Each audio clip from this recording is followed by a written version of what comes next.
নির্বাচনী ইশতেহারে ঘোষিত কর্মসূচি বাস্তবায়নে জোর দিচ্ছেন প্রধানমন্ত্রী তারেক রহমান। নিয়মিত সেগুলোর অগ্রগতির ব্যাপারে পর্যালোচনা করছেন তিনি। সকালে সচিবালয়ে বৃক্ষরোপণ সংক্রান্ত সভা এবং সেলের কার্যক্রমের সবশেষ অগ্রগতি নিয়ে প্রধানমন্ত্রীর সঙ্গে বৈঠক করেন পরিবেশ, বন ও জলবায়ু পরিবর্তন মন্ত্রী আব্দুল আওয়াল পিন্টু। একদম আম সরবে, ইফতারে হোক ঠান্ডা ঠান্ডা আম। 5 বছরের 25 কোটি বৃক্ষরোপণের লক্ষ্য পূরণে মন্ত্রণালয়ের উদ্যোগের বিষয়টি প্রধানমন্ত্রীকে অবহিত করা হয়। প্রধানমন্ত্রী তারেক রহমানও প্রয়োজনীয় দিক নির্দেশনা দেন।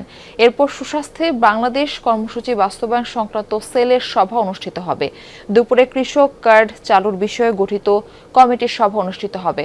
প্রধানমন্ত্রী তারেক রহমানের সভাপতিত্বে বৈঠকে এই সংক্রান্ত সবশেষ অগ্রগতি পর্যালোচনা করা হবে।